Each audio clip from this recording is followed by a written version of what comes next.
Lagi apa namanya? Memberi zakat. Puasa Ramadan. Yang kelima, puasa Ramadan. Dia puasa di bulan Ramadan. Kita dah dekat nak puasa ni. Ya. Jangan monyok aja dekat nak puasa ni. Ini dah masak je ni. Aku puasa ni. Ujung bulan nak puasa. Aku baru lagi sembahyang tarawih. Tak ada hilang letihnya sembahyang tarawih ni. Sembahyang lagi ni. Tuan-tuan dan perempuan, Allah datangkan Ramadan ni untuk kita, ya, supaya memanjakan kita, diberinya kita pahala yang berlebih-lebihan. Bulan Ramadan ni aja yang ada ganjaran-ganjaran yang tak serupa dengan bulan lain. Di bulan Ramadan ni, dalam satu hadis saja, tuan-tuan dan perempuan, satu hadis saja bulan Ramadan. Ya, apa kata Rasul? Ya, naumu shaimi ibadatun. Ini satu hadis dia, tak disebut hadis lain. Naumu shaimi ibadatun wa shamtuhu tasbihun wa amaluhu mudha'afun wa du'a'uhu mustajabun wa zambuhu maghfirun. 5 fadilat Ramadan dalam satu hadis je, bukan 5 aja fadilat Ramadan, banyak lagi. Tapi dalam satu hadis yang Rasulullah sebut 5 fadilat orang yang berpuasa. Yang pertama, puasa tidur orang puasa itu adalah ibadah. Tidur jadi ibadah. Yang kedua, diamnya adalah tasbih.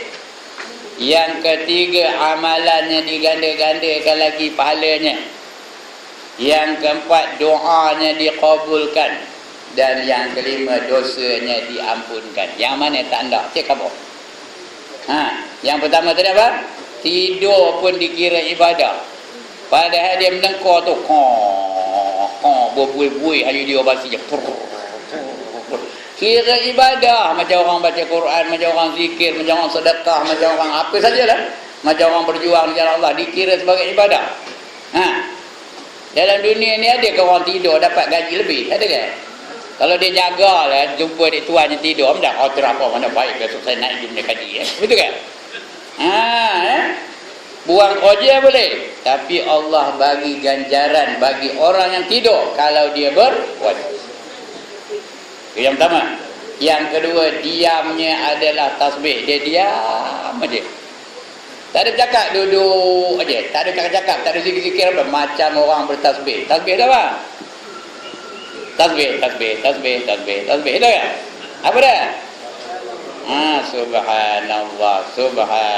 Padahal dia diam aja. Tak cakap. Sekali sebut subhanallah, pahalanya memenuhi langit dan bumi. Tak nak ke? Diam tak nak pun. Tak nak ke? Tidak. Jadi banyaklah bertasbih.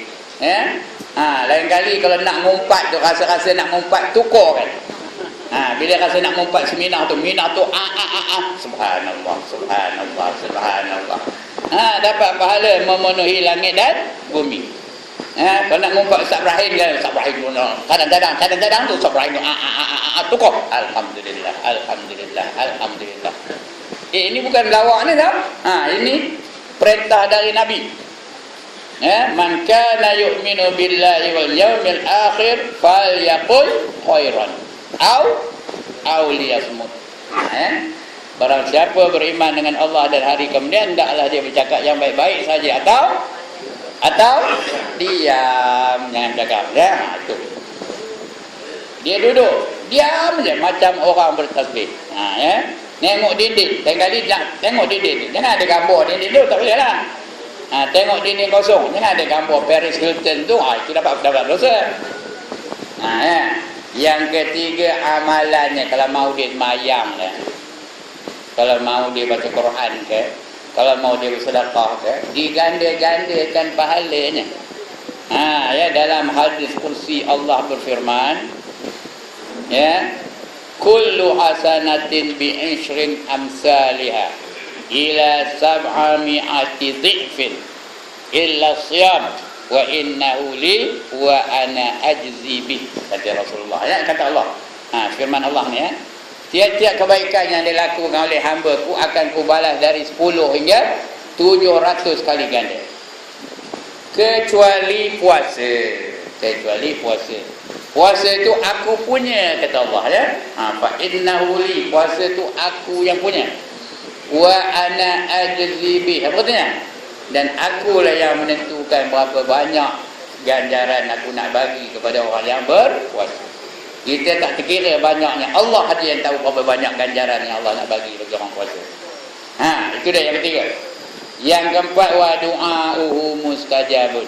Doanya dimustajabkan oleh Allah Taala. Sebab itu di bulan Ramadan banyaklah berdoa. Dan Rasulullah pun memang ajar kita doa khas di bulan Ramadan. Apa doanya? Semua orang hafal ni. Allahumma innaka afuwun karim tuhibbul afwa fa'fu anna. Atau anni. Kalau seorang anni, kalau ramai anna ya. Allahumma innaka afuwun karim. Ya Allah, sesungguhnya kamu itu adalah pengampun yang paling mulia. Tuhibbul afwa, apa artinya? Kamu seronok benar mengampunkan dosa orang. Artinya kalau dah seronok benar, fa'fu anni. Maka ampunkanlah dosa aku. Fa'fu anna atau fa'fu anni. Ikutlah kalau ramai fa'fu anna. Kalau seorang fa'fu anni ya. Itu doa diajar Rasulullah di bulan Ramadan. Lepas Ramadan boleh tak doa tu? Boleh. Cuma ini dikabul Nabi ketika bulan Ramadan. Jadi doa itu dikabul oleh Allah Ta'ala. Dan yang kelima, dosanya diampunkan. Wa dzambuhu maghfirun. Siapa tak nak dosa diampun, angkat tangan. Angkat tangan. Ayat tak ada, angkat. Ya, dosanya diampunkan.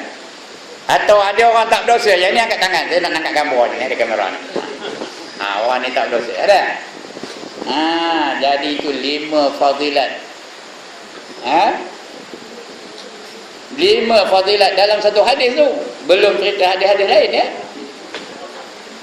Sebab itu di bulan Ramadan, kalau kita datang mengaji, tuan-tuan dan perempuan datang dari rumah ke kota Raja ni, di bulan Ramadan ya, selangkah tuan-tuan berjalan, Allah bagi setahun ibadah. Selangkah setahun ibadah. Dari rumah tu kemari. Niatlah aku nak datang kota Raja ni kerana nak dengar, nak belajar menuntut ilmu. Selangkah dia berjalan, setahun ibadah. Ya. Kalau dari mana orang yang jauh-jauh, dari mana? Dari Meru Perdana sana ya. Sampai kemari. Berapa langkah tu? Berapa langkah tu? Kalau dari Manja lah kemari, berapa langkah? Tak ada orang Manja ni? Ada. Ya. Berapa langkah tu? Kira lah. Balik kan tinggal tokar, tinggal motor, jalan kaki. Bila langkah tu 1, 2, 3, 4. Selangkah setahun. Ada tak 1000 langkah dari Manja kemari? Dah 1000 tahun. Pergi balik 2000 tahun. Tak nak kan? Sebab itu kita seronok dengan kedatangan Ramadan. Seronok dengan kedatangan Ramadan. Jangan monyok je bila datang Ramadan. Looking forward towards the coming of Ramadan. Menunggu-nunggu kedatangan Ramadan. Macam orang menunggu tunang. Tak pernah dia nunggu tunang kemarin. Kalau janji nak jumpa dengan tunang tu pukul 10, pukul apa dia nunggu? Pukul 8 dah nunggu, terjenguk. Dia yang baju merah. Dia tengok bukannya kelin rupanya. Macam itulah patutnya kita menunggu kedatangan Ramadan. Looking forward. Itu belum lagi saya cerita banyak lagi tentang Ramadan ya. Baru satu hadis saja. Cerita satu lagi lah senang. Lis-shaimi firhatan. Farhatun inda iftari wa farhatun inda liqa'i rabbi. Satu lagi ya. Lain tu tak nak kita dah banyak benar boleh cerita Ramadan ni. Bagi orang yang berpuasa itu ada 2 kegembiraannya. Yang pertama, gembira ketika berbuka puasa. Yang kedua, gembira ketika melihat wajah Tuhannya di syurga. Yang pertama di dunia, yang kedua di akhirat. Yang pertama sudah kita mengalaminya. Yang kedua, nanti bakal akan kita alami di syurga nanti. Yang lama ni sudah terbukti. Ada ke orang teroyak nak buka puasa? Ada tangan? Ada ke merau? Nak buka puasa, orang nak puasa lagi? Ada ke? Budak-budak ni ada ke teroyak nak buka puasa? Oh Allah, pukul 5 dah nunggu lambat nak tengok jam macam kerja. Pasal apa? Seronok buka puasa ni. Lebih-lebih lagi kalau di surau, di masjid, di tempat-tempat macam ni, ramai-ramai ni, seronok ke tak? Seronok itu sebab siapa nak tengok orang tua perangai macam berbudak, tengoklah ketika berbuka puasa di masjid, di surau dan sebagainya. Ya ke tak cakap saya ni? Iya. Lagi 10 minit dah waktu tu, nak waktu tu dah nasi tu dah buat dalam pinggan. Mombong tu, tahu apa mombong? Macam gunung Kinabalu mombongnya. Lepas tu bubur kuah pula. Naik berenang nasi tu. Lantak gitu lepas tu apa? Bubur lauk, bubur daging, bubur ayam, bubur apa-apa lagi ikan buat atas tu. Itu bubur pula tamal, lantak ni manis campur dengan pedas. Lepas tu lagi 3 second nak waktu tu nak buka puasa tu, pisang dah buka. Nunggu je tu. Bila bong kata kantung bukan salah, tak salah, menandakan keseronokan ketika berbuka puasa. Orang tua kalau ada rumah pun begitu juga. Saya ada rumah tu kadang bergaduh dengan cucu tu, tok ni dia jangan ambil tu, gelak ketawa pasal seronok. Terbukti ni. Farhatun inda iftari. Kegembiraan ketika berbuka puasa, tapi lebih gembira lagi di akhirat besok bila melihat wajah Tuhannya, berseri-seri muka mereka. Wujuhun yawma idzin nadhirah ila rabbiha nadhirah. Pada hari itu muka mereka berseri-seri kerana kepada Tuhan mereka dapat melihat. Itu dia hebatnya berpuasa ni sebab itu kita ni di bulan Ramadan selalu kita mengadakan tazkirah. Selalu mengadakan tazkirah. Kenapa? Nak dapat fadilat menuntut ilmu di bulan Ramadan. Bukan ketika puasa saja di bulan Ramadan, malam pun tak ada puasa dah, tapi dapat fadilat juga.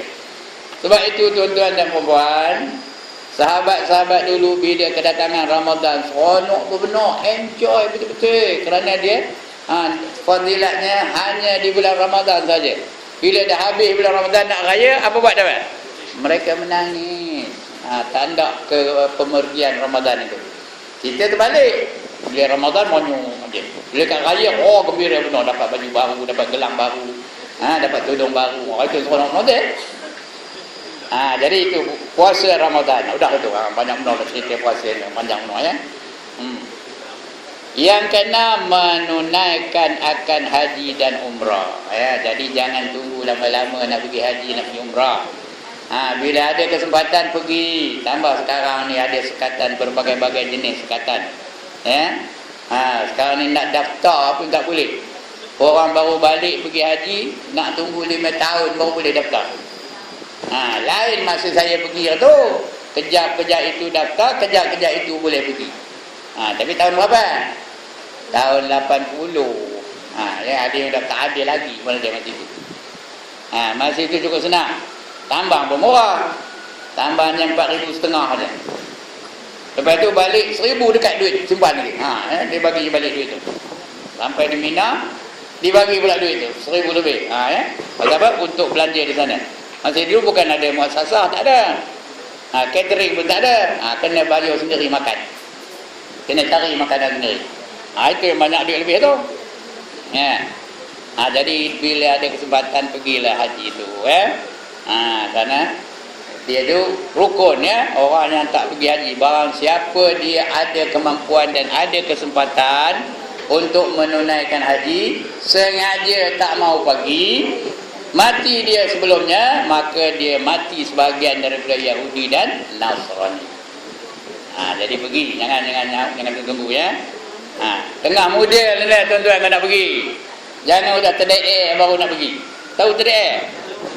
Udah tak lalu pakai Saya banyak benar nengok ni, dia di Judah apa itu. Saya nolong melontar ke mana dia. Udah terdaik terbaring dia, siapa tak nak nolongnya. Tolonglah kata dia. Saya pun tolong lontarkan dia punya apa. Dia punya upacara pelontaran dia, melontar jemrah tu kan. Ada saya pergi sana. Ketika itu. Ya. Pasal apa? Udah tua baru nak pergi. Jadi kalau tengah ada kesempatan muda ni pergilah ya. Orang muda pun kan tentu boleh sihatnya, kadang-kadang sampai sana sakit ya. Lebih lagi kalau dah tua. Ya. Jadi pergilah haji dan pergi umrah sekali ya, pergi haji dan pergi umrah. Lagi yang ketujuh, iktikaf di dalam masjid. Jadikan kita ni manusia yang sentiasa tertambat kepada masjid. Nak sembahyang di mana tuan-tuan? Di masjid. Nombor satu utamanya pilihannya di masjid, jangan tempat lain. Bila tak ada kemampuan pergi masjid, baru pergi surau, baru pergi ke markas, baru pergi mana-mana tempat. Tapi nombor satu apa? Masjid. Iktikaf di masjid. Kerana orang yang hatinya sentiasa tertambat ke masjid, dia nanti akan dapat apa? Dapat apa? Ya Allah. Dapat apa? Naungan apa? Arasy, di mana tidak ada naungan melainkan naungan arasy Allah Taala. Jadi sentiasalah tertambat ke masjid. Lebih-lebih lagi bulan Ramadan. Bila bulan Ramadan? 10 malam yang terakhir di bulan Ramadan. Kita iktikaf di masjid, sentiasalah kita didoakan oleh malaikat. Kerana pada 10 yang terakhir tu diharapkan akan turunnya Lailatul Qadar. Baik, itu yang ke-7. Yang ke-8, menyempurnakan nazar. Nazar tu bila kita dah nazar hukumnya wajib. Bernazar tu hukumnya sunat. Tapi bila kita sudah bernazar, wajib disempurnakan. Contohnya, anak ni nak puasa. Kalau anak aku dapat 5A, aku nak puasa sunat. Ketika itu apa? Wajib dia puasa sunat. Nama puasanya puasa sunat, tapi hukum bagi dia wajib. Jadi menyempurnakan nazar. Yang ke-9, membayar kifarah. Kifarah ni ada kifarah sumpah, ada kifarah zihar. Ada kifarah zihar. Zihar ni apa? Apa dia zihar? Menyamakan isterinya, mana-mana juzuk isterinya dengan juzuk perempuan yang haram dinikahinya. Kalau dia nyama gitu, maka dia kena bayar kifarah namanya. Kifarahnya itu ada 3 bentuk. Yang pertama, membebaskan hamba. Ini kita tak ada hamba, tak ada masalah lah ya. Yang kedua, kena berpuasa 60 hari berturut-turut. 2 bulan berturut-turut. Jangan selang pun ya. Yang ketiga kalau tak boleh, yang ketiga memberi makan kepada 60 orang fakir miskin. Begitu juga kifarah bagi mereka yang bersetubuh dengan isterinya sehingga membatalkan puasanya. Di bulan Ramadan ada ya. Bulan Ramadan dia bersetubuh dengan isterinya, batal puasanya, maka dia kena bayar kifarah namanya. Yang kena bayar tu apa? Suami ke isteri atau dua-dua? Suami saja. Ya. Sebab itu puan-puan, tengok puan-puan di bulan Ramadan jangan beregik benar ya. Tambah yang muda-muda jangan beregik-regik benar.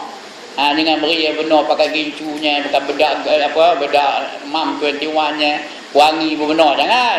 Nanti terangsang si abang tu kelajak.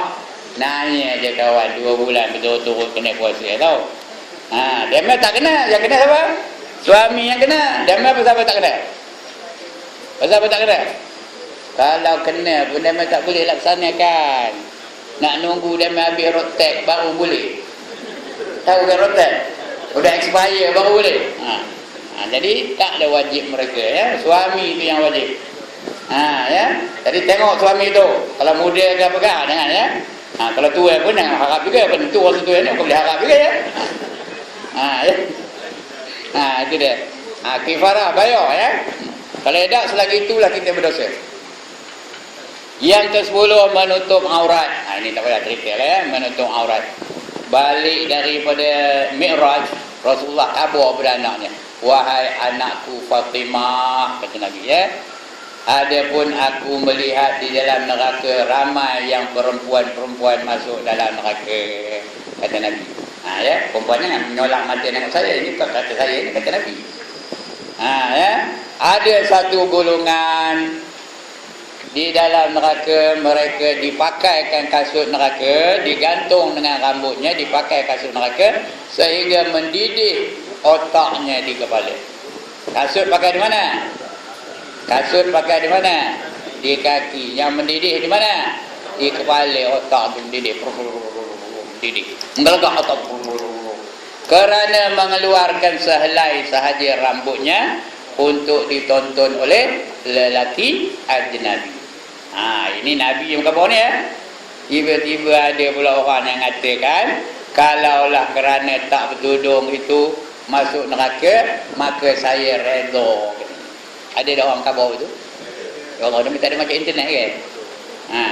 Ada lagi seorang mengatakan, takkanlah kerana tak tudung saya masuk neraka, kata dia.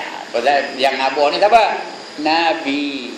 Jadi kalau Nabi yang khabar, katanya perkhabaran itu apa namanya? Hadis. Bila dia hadis, wajib kita yakin. Kecuali orang-orang yang tak percaya kepada hadis. Jadi ada hadis yang mengatakan apa? Ada satu golongan wanita yang digantung rambutnya, dipakaikan kasut neraka, menggelegak otaknya. Kerana apa? Kerana mengeluarkan sehelai sahaja rambutnya untuk ditonton oleh lelaki ajnabi. Itu kalau selai. Kalau stonsit, tahu stonsit? Kalau sedandan, kalau naik motor ngomong jangan betul, kepala tuyul jangan betul, macam. Bayanglah, ada tak pernah buat apa itu? Jangan jawab. Kalau jawab, saya tanya aja. Itu dia. Jadi menutup aurat. Yang ke-11 menyembelih korban. Ini hukumnya sunat muakkad. Sunat muakkad. Dia ini juga merupakan ujian bagi iman kita. Mengorbankan binatang. Kalau apa? Pasal apa nak korban? Bagi yang mampu. Pasal apa? Sunat berkorban. Kerana besok bila bangkit dari kubur, kita semua akan dihalau ke mana? Ke mana? Ke padang mahsyar. Semua orang akan dihalau ke padang mahsyar.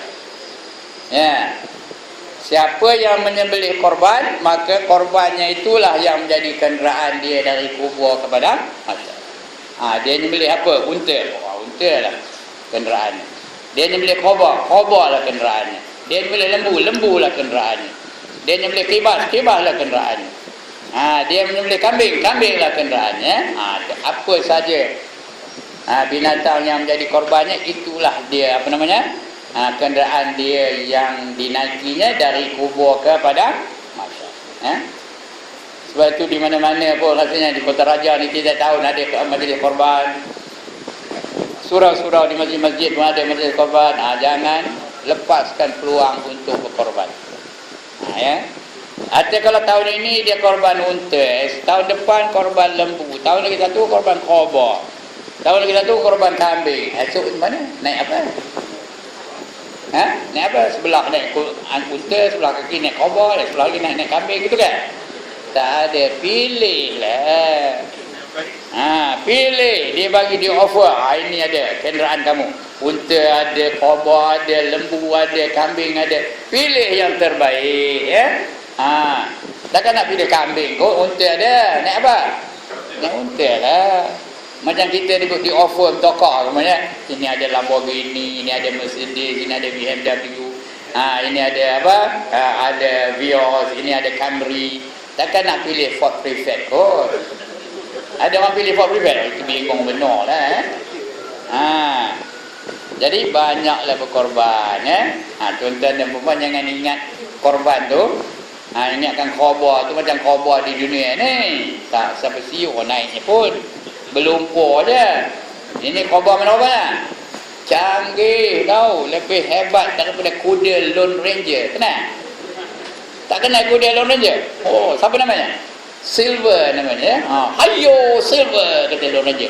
Silver pun datang krok ni besok habis itulah ndak kata nak ni. Ada berkorban dah ya. Itu dia yang ke 11. Yang ke-12, bermurah-murah dengan harta. Ya, belanjakan harta itu di jalan Allah ya. Sebab kalau kita belanjakan RM1, esok Tuhan balas berapa ringgit? RM700. Tahu tu dividennya 700%. Masalul ladzina yunfiquna amwalahum fi sabilillah kamasali habbatin ambatat sab'a sanabila fi kulli sumbulatin mi'atu habbah wallahu yudha'ifu liman yasha' wallahu wasi'un alim. Apa artinya? Bandingan mereka yang menafkahkan harta mereka di jalan Allah adalah seperti seorang menanam sebiji benih yang tumbuh darinya 100 tangkai. Dari sebiji benih itu tumbuh 100 tangkai. Pada tiap-tiap tangkai terdapat bawah. Pada tiap tangkai tumbuh 7 tangkai. Silap balik. Pada tiap tangkai terdapat 100 biji benih. 7 kali 100 berapa? 700. Itu pun selemah-lemah pembalasan dari Allah Taala. Wallahu yudha'ifu liman yasha'. Itu yang paling lemah pembalasan dari Allah. Bagi apa yang dia kehendaki, bagi siapa yang dia kehendaki. Wallahu wasi'un alim. Sesungguhnya Allah itu perbenarannya amat luas dengan Allah Maha mengetahui. Jadi jangan kerekut. Orang kerekut ni dia dekat dengan syurga ke dekat dengan neraka? Dekat dengan neraka. Orang pemurah dekat dengan syurga, jauh daripada neraka. Jadi harta banyak kita gunakan di jalan Allah. Lebih lagi 4 benda ini ni, pembangunan sentiasa diperlukan. Jadi bila ada duit lebih, bagi ya. Begitu juga pertubuhan-pertubuhan yang kita sertai itu banyak memerlukan dana. Ya. Saya pun ada nak kutip, tapi tak nak saya kutip sini lah. Sini baik bagi kepada sini ya. Banyak tempat lain yang saya kutip. Di antaranya tengah saya ngutip sekarang ni, sekolah tahfiz di Tuan Sekak tau. Mereka nak beli van. Tempat lain tak taklah di sini dah. Kerana biar dia bagi kepada sini juga ya. Mereka nak beli van. Ada dana dekat saya tak berapa puluh ribu, ada belas ribu dah harganya. Nak beli van. Jadi jangan kerekut, bagi. Nanti besok itulah dia punya apa? Dia punya ganjaran nanti ya. Saham kita di akhirat nanti. Baik, yang ke-13 last sekali ya, memerdekakan hamba. Ini tak timbul lah ya, kita tak ada hamba ya. Jadi memerdekakan hamba ni pahalanya besar tau. Sebab itu apa saja bentuk kifarah, yang pertama ialah memerdekakan hamba. Ya. Itu baru yang lain tu. Yang ke-14 benar pada jual belinya, itu akan datang kita baca insya-Allah ya. Wallahu a'lam. Sekian dulu untuk kali ini. 1 jam setengah lebih 9 sampai 10 setengah. Ya, wallahu a'lam. Ada masalah? Cabang-cabang iman ada masalah? Ya, sila. Maknawi ada pada makna tapi tak nampak. Itu maknawi. Dia itu ada najis itu. Itu sebab dalam istilah lain dia kata najis hukmi. Hukumnya najis, tapi barangnya tak nampak. Hukmi ya, hakaf mim. Hukmi, min ya, hukmi. Najis hukmi namanya ya. Macam tak cicak lah. Tak cicak tu udah disapu, dia mah tak ada ikut syariat, sapu pun. Benda tu dah tak ada. Tapi hukumnya masih najis lagi ya. Sebab itu nak nyuci najis ni macam tak cicak tu bukan boleh sapu gitu aja. Ada caranya ya. Nak dibubuh ayam ayam mustakmal tu baru dicuci. Ayam mustakmal boleh, ayam motor lagi boleh lah. Nak dikering ke tempat tu dulu, betul. Corah ayam sikit. Baru dikering cuci. Tak payah ayam lalu. Itu tak cicak. Tapi sekarang ni di masjid-masjid banyak dah najis hukmi. Banyak tak? Masjid surau banyak ya. Hukumnya najis tapi dia Dia tak nampak. Tapi nama najis hukmi. Lagi?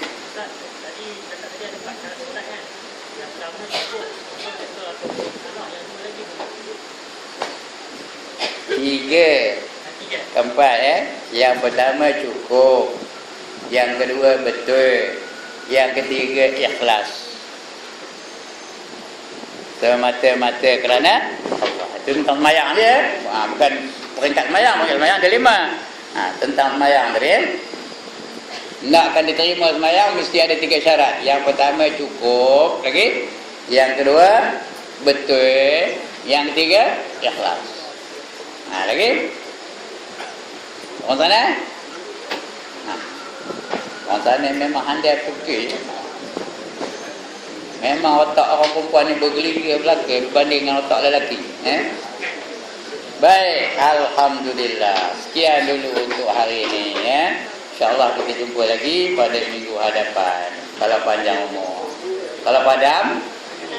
Kalau padam buatnya. Ganti kalau anak saya dia. Jangan takut Ini ada boleh